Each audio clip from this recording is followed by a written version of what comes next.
तो बच्चों लोग ध्यान देना, इस सेशन का टॉपिक रहेगा कंडीशन फॉर पीपीटी फॉर्मेशन, यानी प्रेसिपिटेट कब बनता है, प्रेसिपिटेट कब बनता है।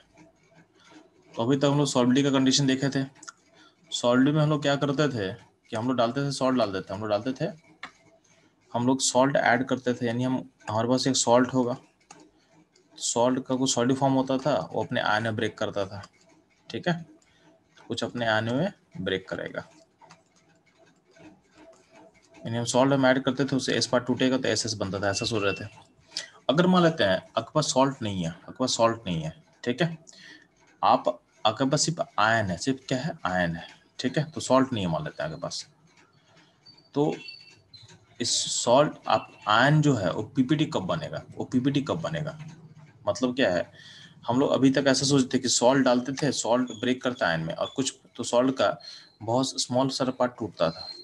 तो अगर अब सिस्टम उल्टा है, अब सिस्टम में क्या है कि आपके पास क्या है, आयन है, मान लेते हैं आपके पास ए प्लस आयन है अलग है, बी माइनस आयन अलग है, ठीक है।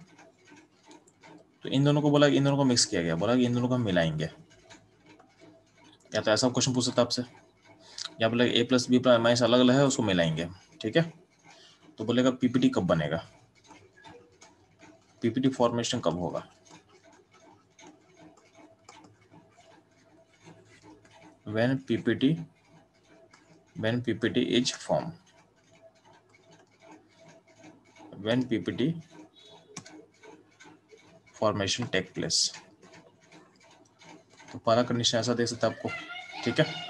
और क्या हो सकता है, ठीक है, और ध्यान देना कि आपको बस ऐसा हो सकता है कि यहाँ पे सिस्टम में कुछ ए प्लस है, ऊपर से ड्रॉप बाय ड्रॉप हम बी माइनस को ऐड करेंगे, ठीक है। तो वही पूछ सकता आपसे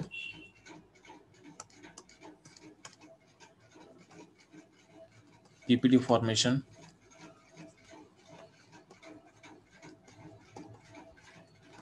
तो when PPT formation take place,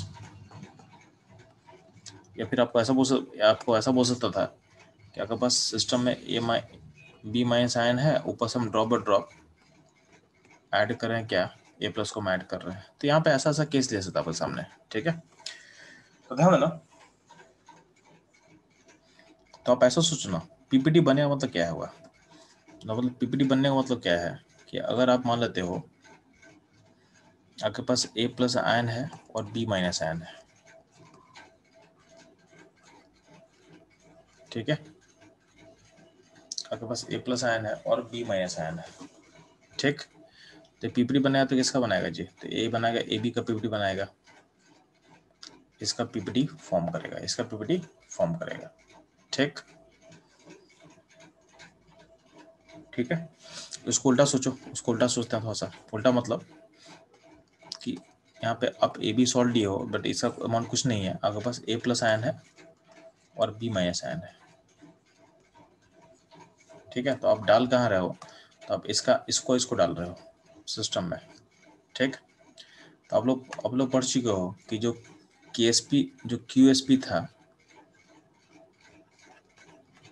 अगर इक्विलिब्रियम पॉइंट में बात करते हैं, आपका पॉइंट इक्विलिब्रियम पहुंच चुका है, तो यहाँ पे ध्यान देना, यहाँ पे एक टर्म हम लिख सकते हैं क्यूएसपी का। तो क्यूएसपी एक टर्म लिख रहे हैं, क्यूएसपी क्या होता है, ए प्लस का कॉन्सेंट्रेशन इन बी माइनस का कॉन्सेंट्रेशन को हम लिख सकते हैं, क्यूएसपी लिख सकते हैं, ठीक है। अब रिलेशन बैकवर्ड कब जाएगा जी, तो ध्यान देना, आपके पास एक इस सिस्टम के लिए केएसपी डिफाइन किया हुआ है, इस सिस्टम के लिए आपके पास एक केएसपी डिफाइन किया हुआ है, ठीक है, इसके लिए केएसपी डिफाइन किया आप। तो चूंकि आप स्टार्ट यहाँ से कर, ध्यान देना, क्योंकि आप स्टार्टिंग पॉइंट क्या आपका है, तो आपका स्टार्टिंग पॉइंट क्या है, आपका स्टार्टिंग पॉइंट लिया हुआ है यहाँ से, आप राइट से स्टार्ट कर रहे हो, ठीक है। तो बिगिनिंग में ए प्लस बी माइनस तो था ही नहीं, तो बिगिनिंग में टाइम जब 0 था तो उसमें क्यूएसपी का वैल्यू कितना था जी, 0 था, ना ए था ना बी था, कोई नहीं था, 0 होगा। जैसे टाइम प्रोग्रेस करेगा तो आपका क्यूएसपी क्या होगा, इंक्रीज करेगा, ठीक है। और एक पॉइंट ऐसा रीच करेगा जब जिस पॉइंट पे क्यूएसपी केएसपी के बराबर हो जाएगा। जिस पॉइंट पे क्यूएसपी केएसपी के बराबर होगा उसको बोलते हैं हम लोग पॉइंट ऑफ इक्विलिब्रियम। क्या बोलते हैं? Point of equilibrium. Point of equilibrium हो चुका है, यानी इस पॉइंट पे क्या है, ए बी केएसपी के बराबर हो जा रहा है, तो उसमें उस पॉइंट पे सिस्टम बैक नहीं जाएगा। लेकिन जैसे ही केएसपी का वैल्यू केएसपी को क्रॉस करेगा उस टाइम में सिस्टम क्या होगा, बैकवर्ड जाएगा। कहाँ जाएगा? बैकवर्ड जाएगा और पीपीटी फॉर्म करेगा। पीपीटी विल फॉर्म, यानी हम क्या बोल रहे हैं कि अगर आप a plus B minus system को स्टार्ट कर रहे हो तो आपका क्यूएसपी का वैल्यू केएसपी से छोटा होगा। आप जैसे से a प्लस बी माइनस को बढ़ाओगे तो क्या होगा, क्यूएसपी का वैल्यू केएसपी के बराबर होगा। जब केएसपी के बराबर होगा उस टाइम में क्या होगा, उस टाइम में जस्ट सिस्टम पीछे जाने के लिए रेडी हो रहा है, जस्ट रेडी हो रहा है। अगर आप एक आन भी एक्स्ट्रा डालोगे ना तो सिस्टम का क्यूएसपी केएसपी के बड़ा होगा। उस पॉइंट क्या होगा, सिस्टम पीछे आकर पीपीटी बनाएगा, पीछे आकर क्या होगा, पीपीटी बनाएगा। तो अल्टीमेटली जो पीपीटी फॉर्मेशन का कंडीशन क्या था, ध्यान देना।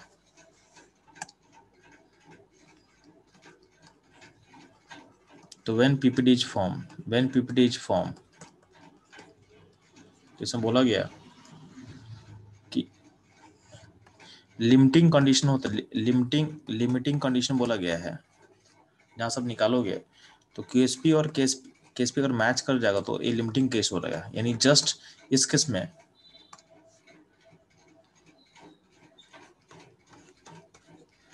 पीपीटी फॉर्म नहीं करेगा, पीपीटी फॉर्म करने के लिए टेंड करेगा, just tend to form PPT, just tend to form PPT, ठीक है। और जैसे ही आपका क्यूएसपी केएसपी से बड़ा हो जाएगा तो क्या होगा, पीपीटी फॉर्म हो जाएगा। पीपीटी क्योंकि केएसपी केएसपी से बड़ा है, केएसपी केएसपी बड़ा है, यानी इससे क्या होगा, सिस्टम जो है आपका वो बैकवर्ड आएगा। यानी सिस्टम जो है बैकवर्ड मतलब क्या होगा, बैकवर्ड मतलब पीपीटी है ना, ये पीपीटी तो है। आप राइट से स्टार्ट करो, जैसे आपका केएसपी से बड़ा हो तो सिस्टम को बैकवर्ड भेजेगा। बैकवर्ड मतलब आने का मतलब क्या है, आपका सिस्टम में बी का पीपीटी फॉर्म करेगा, ठीक है। तो पीपीटी फॉर्मेशन टेक प्लेस। ध्यान ना, लिमिटिंग केस कौन है, लिमिटिंग केस तो हम हमेशा कैलकुलेशन यहाँ से कर लेंगे। मेरे को लिमिटिंग आइडिया दे देगा, यहाँ से जो निकलेगा वैल्यू, यहाँ से हल्का से एक पार्टिकल एक्स्ट्रा हम डालेंगे, यहाँ से एक पार्टिकल एक्स्ट्रा डालेंगे तो क्या होगा, पीपीटी फॉर्म कर लेगा। लिमिटिंग केस है। यहाँ के बाद अगर एक आयन भी एक्स्ट्रा तुम डाले तो तुम्हारा पीपीटी फॉर्म कर लेगा, ठीक है। अब ध्यान दोगे इसमें गौर, इसमें काम का बात क्या ध्यान देना कि अगर मान लो ऐसा क्वेश्चन दिया होगा, अगर यहाँ पे a प्लस है और यहाँ पे b माइनस, दो अलग सॉल्यूशन लेके आपको मिक्स करवाएगा ना, अगर इसका जो क्यूएसपी होता है, क्यूएसपी को आप कैसे लिखोगे, अगर मान लेते दोनों को सॉल्यूशन को मिला के हम अगर मान लेते इक्वल वॉल्यूम है, यहाँ वॉल्यूम भी है और यहाँ वॉल्यूम भी है, और कॉन्सेंट्रेशन इसका सी लेते हैं और इसका कॉन्सेंट्रेशन मान लेते हैं सी लेते हैं, मान लेते हैं, ठीक है। या C1 कर दो, C2 कर लो, मान लेते हैं कॉन्सेंट्रेशन को। तो दोनों को मिला देंगे अगर हम, तो यहाँ पे ध्यान देना, तो मिलाने के बाद जो क्यूएसपी लिखोगे ना, तो क्यूएसपी के अंदर टर्म क्या आता है जी, तो इसके अंदर कॉन्सेंट्रेशन टर्म आता है ना, तो ये आएगा a प्लस का कॉन्सेंट्रेशन एंड b माइनस का कॉन्सेंट्रेशन। तो ध्यान देना जब मिक्सिंग करते हैं तो मिक्सिंग करके सिस्टम जब मूव करेगा ना, तो चूंकि वॉल्यूम क्या हो चुका, 2 भी हो चुका होगा, वॉल्यूम क्या हो 2 भी हो चुका होगा, जो कॉन्सेंट्रेशन का वैल्यू होगा हाफ हो जाएगा। आपको पता नहीं कि कॉन्सेंट्रेशन क्या होता है, वॉल्यूम के अकॉर्डिंग चेंज करेगा। तो यहाँ पे सिस्टम का कॉन्सेंट्रेशन अगर C1 है प्लस का, तो मिक्स करने का जो नया वॉल्यूम बनेगा उसमें क्या होगा, आधा हो जाएगा, ठीक है। अगर मान लेते हैं शुरू में मोल कितना था जी, यहाँ देखो ना, मोल ऑफ एक a प्लस कितना होगा, तो a प्लस होगा C1 इंटू भी, और यहाँ पे मोल क्या होगा, सेम रहेगा। यहाँ पे अगर a का कॉन्सेंट्रेशन निकालना है तो कैसे निकालेंगे, तो उसका मोल इंटू वॉल्यूम, तो वॉल्यूम क्या 2 भी हो चुका है, तो मोल क्या है C1 इंटू भी है और नीचे 2 भी रहेगा, कट जे क्या आएगा, C1/2 आएगा, C1/2 आएगा। तो जब मिक्सिंग करते हैं तो कॉन्सेंट्रेशन कांस्टेंट नहीं रहता है, तो अगर इक्वल वॉल्यूम मिक्स करते हैं तो कॉन्सेंट्रेशन आधा हो जाता है, ठीक है। तो हम बोले कि मिक्सिंग से आपका क्या होगा, वॉल्यूम चेंज करेगा तो कॉन्सेंट्रेशन भी चेंज करेगा। तो आप क्या करना कि मोल निकाल के नया कॉन्सेंट्रेशन निकाल लेना, ठीक है। अगर यहाँ बहुत सिंपल सा केस लिया हुआ कि अगर इक्वल वॉल्यूम मिक्स करेंगे तो कॉन्सेंट्रेशन का हाफ हाफ हो जाएगा। यहाँ पे QSP जब पुट करोगे तो यहाँ पे कॉन्सेंट्रेशन C1/2 पुट करोगे, और यहाँ भी B माइनस का भी क्या पुट करोगे, C2/2 पुट करोगे, यानी QSP ऐसा आप निकालोगे। ठीक है, बहुत लोग क्या करते हैं कि QSP निकालने के चक्कर में जो कॉन्सेंट्रेशन दिया उसी को पुट कर देते हैं, तो यहीं पे मिस्टेक कर जाओगे। मिस्टेक मत करना आप लोग, ठीक है। ये बहुत कॉमन मिस्टेक है जो आप लोग कर सकते हो, इसको नहीं करना आपको, इसको आपको नहीं करना है। ठीक है, तो QSP आपको इस तरह से फाइंड करना है। ठीक, अब ध्यान देना, अगर यहाँ तक लोग कंफर्टेबल हो तो आप लोग क्वेश्चन सॉल्व करेंगे। कुछ जी एडवांस का क्वेश्चन है, उसको सॉल्व करना आप लोग को।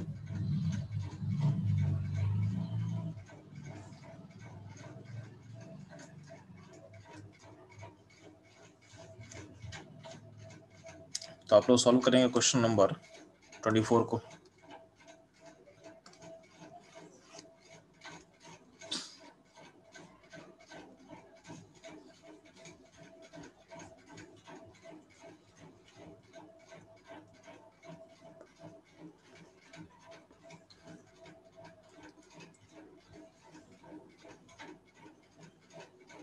क्वेश्चन में क्या बोला हुआ है, when equal volume of following solution are mixed, precipitation of AgCl will occur only with, यानी किस केस में AgCl का पीपीटी फॉर्म करेगा, आपको ये पता करना है।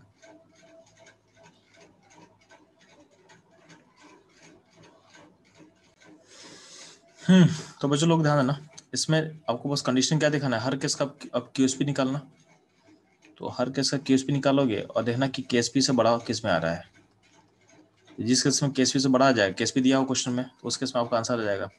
तुमको डायरेक्टली दिख रहा है, अच्छा यहाँ पे देखना, दोनों का इक्वल वॉल्यूम मिक्स करेंगे तो बाई टू कर देना, बाई टू कर देना। जैसे मान लो कि पहले में कॉन्सेंट्रेशन जो QSP निकालोगे, QSP का एक्सप्रेशन क्या होता है जी, Ag प्लस का कॉन्सेंट्रेशन NCl माइनस का कॉन्सेंट्रेशन। तो यहाँ पे चूंकि इक्वल वॉल्यूम मिक्स कर रहे हैं तो कॉन्सेंट्रेशन हाफ कर देंगे, यानी पहला जैसे पहला केस है तो उसमें 10⁻⁴/2 करना भूलेंगे नहीं। इसका वैल्यू क्या हो जा रहा है, इसका वैल्यू हो जा रहा है 1/4 × 10⁻⁸ हो रहा है, यानी ऑलमोस्ट क्या हो जाएगा, 10 से मल्टीप्लाई कर ले तो 2.5 इंटू 10⁻⁻9 हो जाएगा। तो इस केस में देखोगे, पहले केस में ही QSP का वैल्यू KSP से बड़ा हो जा रहा है, फर्स्ट केस में ही, यानी आपका पहला आंसर होगा ए होगा आपका ऑप्शन, आपका ऑप्शन ए होगा। ठीक है, सिंगल ध्यान देना, आप लोग क्वेश्चन को सॉल्व करेंगे, आप लोग क्वेश्चन 31 सॉल्व करेंगे।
ध्यान बच्चे लोग, इस केस में आपका QSP का एक्सप्रेशन क्या आएगा,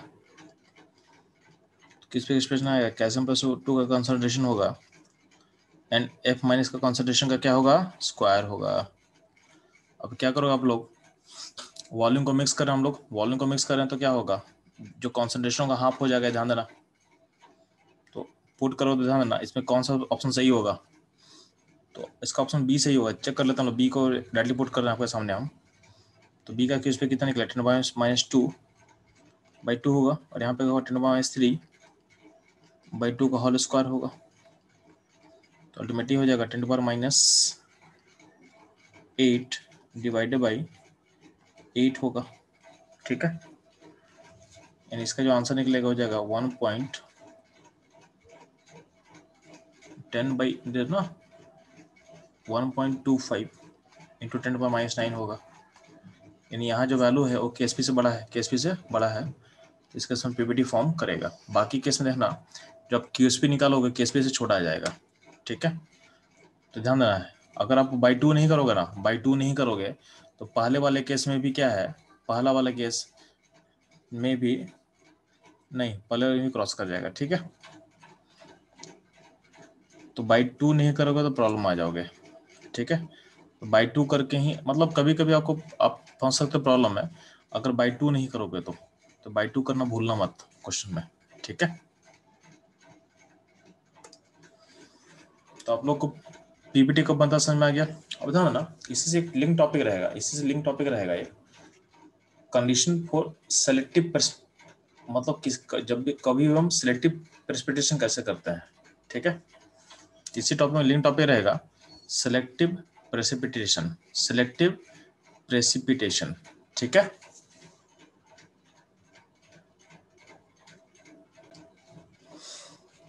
तो ध्यान देना बच्चों लोग,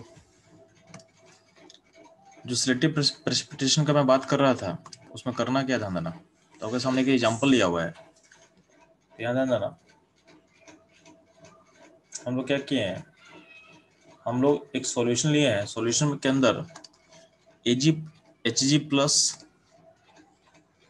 कॉपर प्लस का आयन है, Cd+2 का आयन है और जिंक +2 का आयन है। और वॉल्यूम ऑफ सॉल्यूशन को हम मान रहे हैं 1 लीटर, क्या माने हैं 1 लीटर। तो वॉल्यूम सॉल्यूशन क्या है 1 लीटर लिया हुआ है, ठीक है। तो बस, और सारे का मोल 1 लिया हुआ है, सारे आयंस का मोल 1 है, यानी सारे आयन का जो कॉन्सेंट्रेशन होगा वो 1 मोलर हम ले चुके हैं, ठीक है। और आपको बताया हुआ है कि इनका जो सल्फाइड होगा, सल्फाइड पीपीटी फॉर्म में रहता है, इनका इन सारे आयन का जो सल्फाइड फॉर्म करेगा वो पीपीटी फॉर्म करता है, यानी उनका सॉलिडिटी क्या होता है, कम होता है, उनका सॉलिडिटी क्या होता है, कम होता है। तो उनके सारे सल्फाइड का केएसपी दिया हुआ है क्वेश्चन में, केएसपी ऑफ HgS दिया हुआ 10⁻⁻40, केएसपी ऑफ कॉपर सल्फाइड दिया हुआ 10⁻30, केएसपी ऑफ सीरीज दिया हुआ है 10⁻20 दिया हुआ है, केएसपी ऑफ जेडनेस दिया हुआ है 10⁻10 दिया हुआ है, ठीक है। तो आपको सारा का सारा केएसपी मिल गया, ठीक है। अब बोला क्या गया है कि हम यहाँ पे ड्रॉप बाय ड्रॉप हम ऐड कर रहे हैं सल्फाइड आयन को, क्या क्या कर रहे हैं हम लोग, सल्फाइड आयन को ड्रॉप बाय ड्रॉप ऐड कर रहे हैं सिस्टम में, ठीक है। तो हम लोग क्या कर रहे हैं, ड्रॉप बाय ड्रॉप करके सल्फाइड आयन को सिस्टम में डाल रहे हैं, ठीक है। तो क्वेश्चन नहीं समझ में आ गया, क्वेश्चन पूछा क्या, ध्यान देना। तो क्वेश्चन पूछा गया है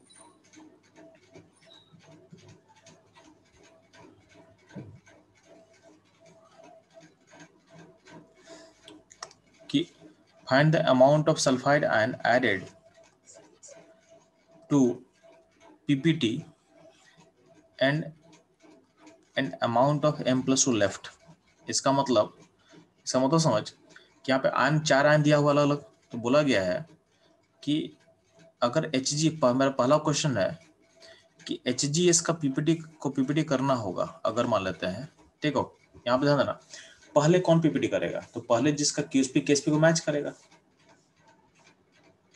यहाँ पे अगर देखोगे सिस्टम में तो पहले कौन पीपीटी करेगा, तो आपका जो क्यूएसपी है, क्यूएसपी का वैल्यू को कैसे लिखेंगे, तो M+2 इन सब का कॉमन है, यानी आयन का कॉन्सेंट्रेशन कॉमन है और सल्फाइड आयन माइनस को हम डाल रहे हैं, तो M+2 तो कॉमन सब में, तो सल्फाइड आयन हम डाल रहे हैं बाहर से, ठीक है। ये सबसे पहले किसे केएसपी को क्रॉस करेगा, तो सबसे पहले जो इसका केएसपी सबसे छोटा होगा, जिसका केएसपी सबसे ज्यादा छोटा होगा उसको क्रॉस करेगा। तो मर्क्यूरिक सल्फाइड का केएसपी को सबसे पहले क्रॉस करेगा, यानी जिसका केएसपी सबसे छोटा होगा उसको पहले केएसपी क्रॉस करेगा, यानी वहां पे पीपीटी बनेगा। तो पीपीटी इफ जो मर्क्यूरिक सल्फाइड है, ये फर्स्ट पीपीटी बनेगा। तो पहले पीपीटी बनेगा मर्क्यूरिक सल्फाइड का, उसका बनेगा सेकेंड में पीपीटी कौन करेगा, तो क्यूप्रिक सल्फाइड पीपीटी करेगा। थर्ड में कौन होगा, तो सीडीएस पीपीटी करेगा। और फोर्थ में पीपीटी कौन करेगा, तो जेडनेस पीपीटी करेगा। तो ये ऑर्डर होगा, पीपीटी फॉर्मेशन का ऑर्डर रहेगा। तो पहले बनेगा मर्क्यूरी सल्फाइड, फिर बनेगा क्यूप्रिक सल्फाइड का पीपीटी फॉर्म करेगा, फिर बनेगा जेडनेस का, फिर बनेगा फिर बनेगा सीडीएस का, फिर बनेगा जेडनेस का। ठीक है, तो मेरा क्वेश्चन समझो आप लोग, क्वेश्चन समझो आप ध्यान से।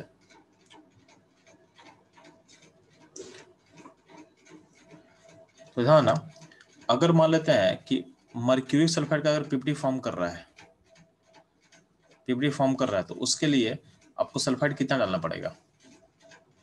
ठीक है, तो अगर मर्क्यूरिक सल्फाइड का पीपीटी फॉर्म करेगा तो सल्फाइड कितना डालना पड़ेगा वो निकालना आपको। ठीक है, तो ध्यान देना, अगर हम क्वेश्चन देखें तो QSP इक्वल टू ऐसा लिख सकते हैं हम लोग, तो Hg प्लस का कॉन्सेंट्रेशन था 1 लिया हुआ था, तो किस पॉइंट पे KSP को टच करेगा? तो जब सल्फाइड का कॉन्सेंट्रेशन पुट करोगे आप 10⁻⁻40, उस केस में क्या होगा? उस केस में आपका जो QSP है KSP को टच कर जाएगा, यानी उस पॉइंट पे क्या होगा? आपका मर्क्यूरिक सल्फाइड पीपीटी फॉर्म करना स्टार्ट करेगा।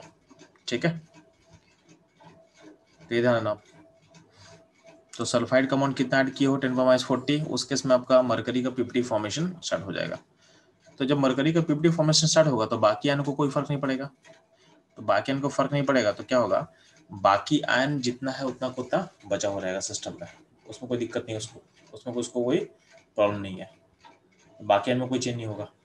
ठीक है, तो सबका 1 मोल बचा हुआ रहेगा।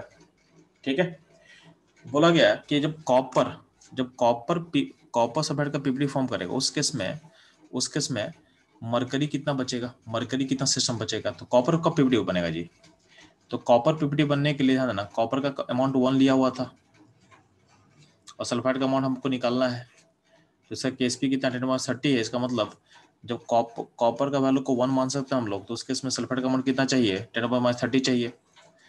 तो ध्यान देंगे यहाँ पे एक खास बात ध्यान देना कि जब सल्फाइड का अमाउंट 10⁻30 होगा, ठीक है, तो कॉपर का अमाउंट पीपीटी करेगा, कॉपर यानी क्यूपरी सल्फाइड पीपीटी करना स्टार्ट करेगा। अब गौर करना, जब सल्फाइड का अमाउंट 10⁻30 लोगे तो सॉल्यूशन में Hg+2 कितना बचेगा? तो हम यहाँ देखो निकाल रहे हैं कि सल्फाइड का अमाउंट अगर 10⁻30 लोगे तो Hg+2 कितना होगा, तो इन दोनों का जो मल्टीप्लाई करेंगे तो हम एक KSP के बराबर होना चाहिए। सॉल्यूशन में जो भी Hg+2 बचा होगा और सल्फाइड का अमाउंट जो सिस्टम में रहेगा उसका मल्टीप्लाई KSP के बराबर होना चाहिए। इनका KSP कितना 10⁻40 है। ठीक है, तो अब यहाँ सब जब निकालोगे मर्क्यूरी सल्फाइड का कितना अमाउंट बचा होगा तो कितना निकल के आ जा रहा है देखो, तो डिवाइड करें तो कितना आ जाएगा? तो मर्क्यूरी सल्फाइड का जो अमाउंट बचेगा 10⁻10 बचेगा। तो इससे आप लोग क्या समझ रहे हो कि जैसे जैसे आप कॉपर सल्फाइड का तुम पीपीटी फॉर्म करवा रहे हो तो मरकरी का जो अमाउंट होगा, मरकरी का अमाउंट होगा उस सिस्टम में पहले 1 मोल था, अब कितना बचा? इतना मोल बचा, ऑलमोस्ट, यानी ऑलमोस्ट क्या 0 हो गया है।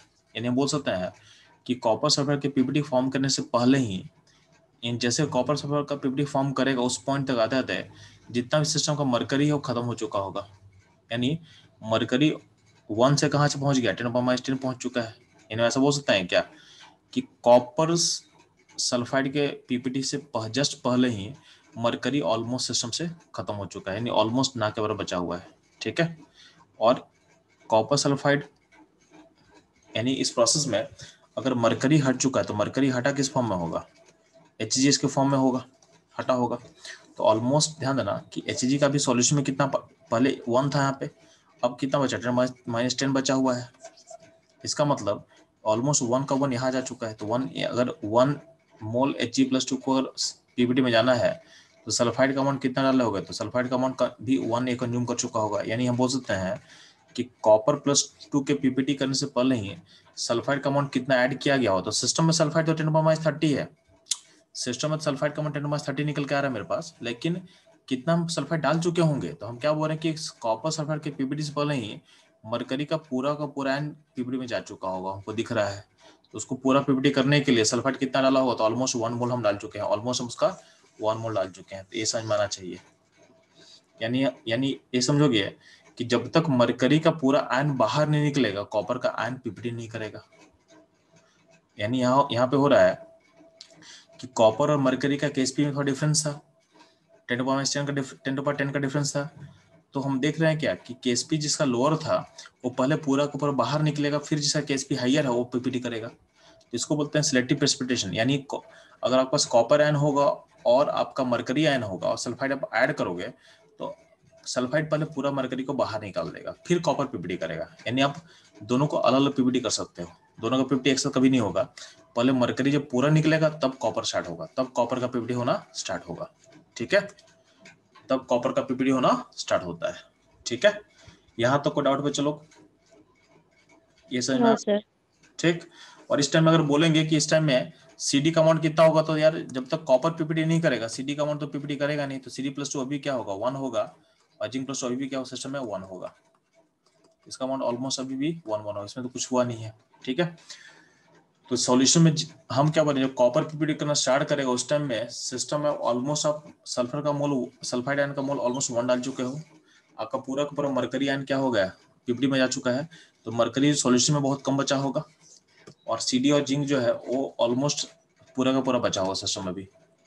अब ध्यान देना, जैसे हम पीपीटी कर, जिससे पीपीटी स्टार्ट होगा सीडीएस का, तो सीडीएस का पीपीटी स्टार्ट करने के लिए आपको सल्फाइड का कंसंट्रेशन सिस्टम में कितना चाहिए, तो ये चाहिए आपका, तो फिर वही निकाल ले, तो CD प्लस 2, इसका अमाउंट चूंकि 1 है, तो सल्फाइड का अमाउंट कितना रहेगा 10⁻20 होना चाहिए। तो सल्फाइड का अमाउंट 10⁻20 जिस टाइम में सिस्टम में होगा उस टाइम मरकरी का सिस्टम कितना होगा, जिस टाइम सल्फाइड होगा सिस्टम में 10⁻20, उस टाइम मरकरी सॉल्यूशन में कितना होगा, तो आपको पता होना चाहिए कि मरकरी का केएसपी कितना होता है 10⁻40। तो सल्फाइड का अमाउंट अगर 10⁻20 होगा उस केस में मरकरी का जो होगा सिस्टम में कॉन्सेंट्रेशन और कितना हो जाएगा, तो हो जाएगा 10⁻20।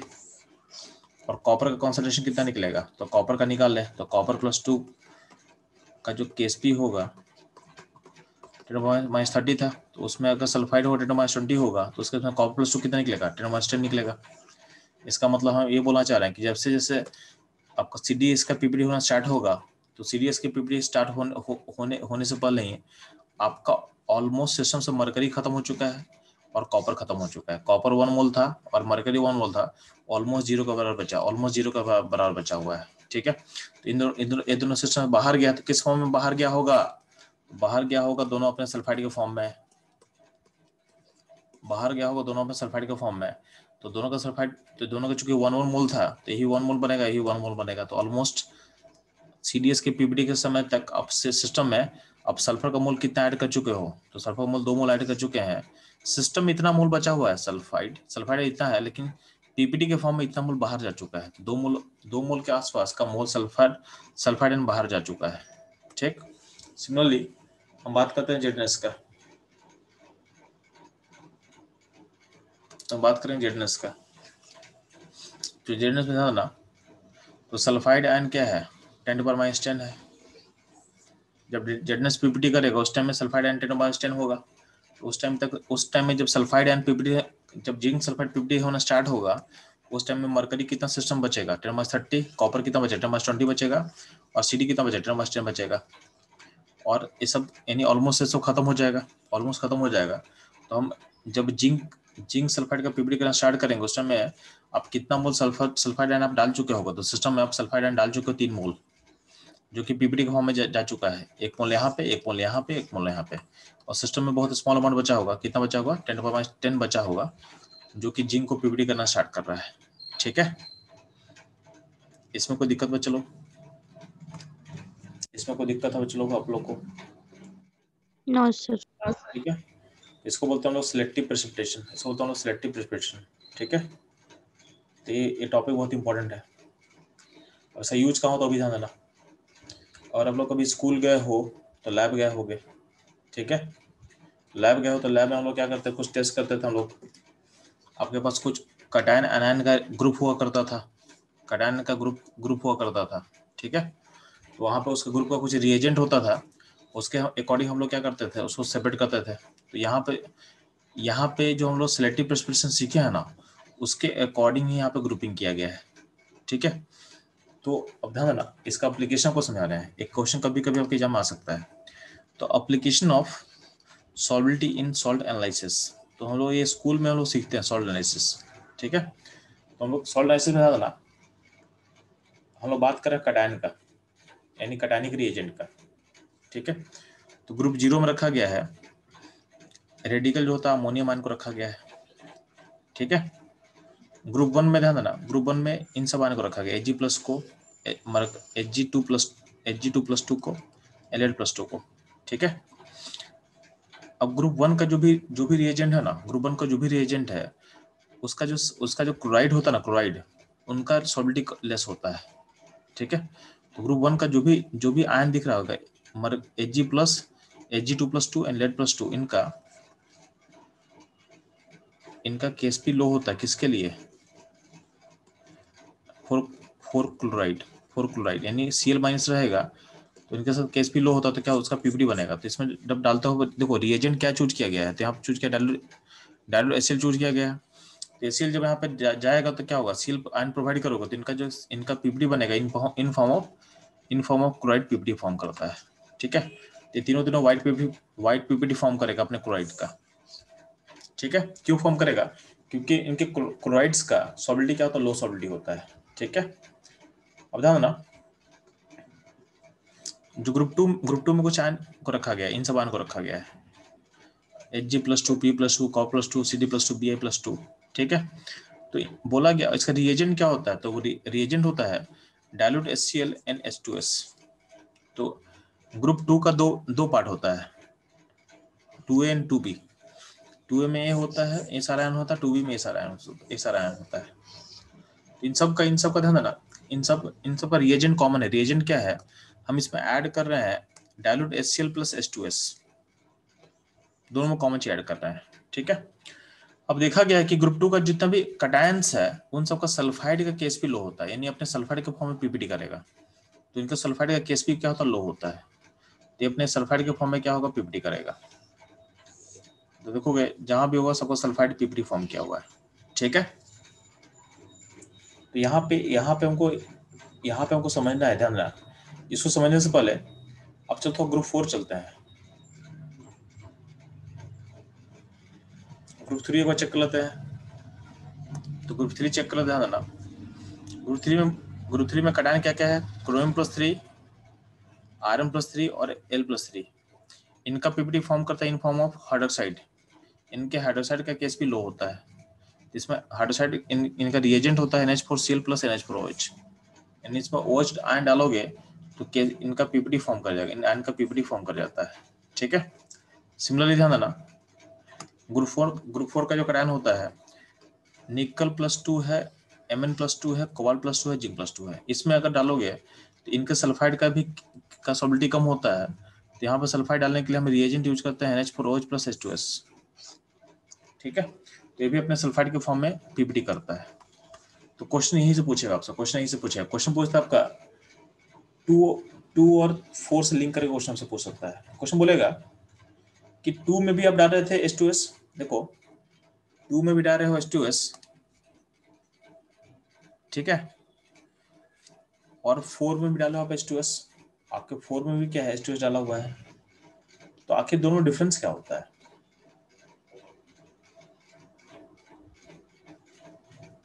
4 में देखो तो 4 में डाला हुआ H2S। तो गौर करना, ठीक है।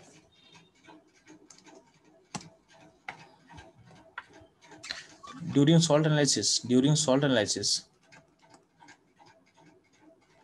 एनालिसिस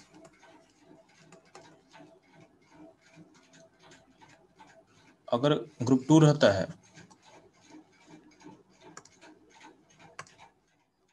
अगर आपका जो कटायन होगा एक ग्रुप 2 का रहेगा, किसका रहेगा, ग्रुप 2 का रहेगा, तो उसमें डालते हैं HCl प्लस H2S। और कटायन अगर ग्रुप 4 का होता है उसमें हम ऐड करते हैं NH4OH प्लस H2S। ऐसा क्यों करते हैं, ध्यान देना। तो ग्रुप बोला गया है कि ग्रुप 2 का भी जो पीपीटी होगा वो इन फॉर्म ऑफ सल्फाइड होगा, ये PPT in form of sulphide PPT करेगा। और ग्रुप 4 में भी क्या हो, in form of sulphide PPT करता है, यानी सल्फाइड का पीपीटी दोनों जगह बनेगा, सल्फाइड का पीपीटी दोनों जगह फॉर्म करता है। तो आखिर रिएजेंट में डिफरेंस क्यों है, हो रहा है? तो ध्यान देना बोला गया है कि Ksp ऑफ, ध्यान देना, तो यहाँ के सल्फाइड का जो Ksp है और यहाँ के सल्फाइड का जो Ksp है दोनों में डिफरेंस होता है। देखा गया है ग्रुप 4 का जो Ksp है वो काफी हाई होता है एज कम्पेयर टू ग्रुप 2। यानी ग्रुप 2 का केस भी बहुत लो होता है, ठीक है। तो इसका मतलब अगर बोला जाए कि सल्फाइड आयन अगर हम दोनों को पीपीडी करना चाहते हैं, दोनों को हम पीपीडी करना चाहते हैं, तो सल्फाइड जिसका जिसका केस भी कम होगा उसको सल्फाइड कम चाहिए, उसको सल्फाइड कम चाहिए। तो हम लोग देखोगे तो सल्फाइड, तो जो ग्रुप 2 का है, group 2 require very low amount of sulphide, very low amount of sulphide. तो लो अमाउंट करने के लिए हम लोग क्या करते हैं, H2S एक वीक एसिड होता है, तो इसमें क्या हो 2H प्लस प्लस S-2 देगा। तो यहाँ पे सल्फाइड का अमाउंट को हमको घटाना है तो हम HCl डालते हैं ताकि यहाँ पे कॉमन आयन इफेक्ट हो। तो इसमें डालेंगे तो क्या होगा, due to common ion effect, due to common ion effect क्या होता है, concentration of sulphide ion decrease करता है due to common ion effect. Decrease क्यों करवा रहे हैं, क्योंकि हमको पता है कि हमको ग्रुप 2 के सल्फाइड का पीपीडी करने के लिए हमको सल्फाइड का अमाउंट कम चाहिए, तो हम लोग एसिड डालें ताकि कॉमन आयन इफेक्ट होके सल्फाइड का अमाउंट को घटा दे, ठीक। सिमिलरली ग्रुप 4 में ध्यान देना, क्योंकि केस भी हाई है, तो ग्रुप 4 का सल्फाइड पीपीडी करने के लिए require large amount of sulphide, require large amount of sulphide ion. तो इस केस में ध्यान देना, हम H2S वीक इलेक्ट्रोलाइट है,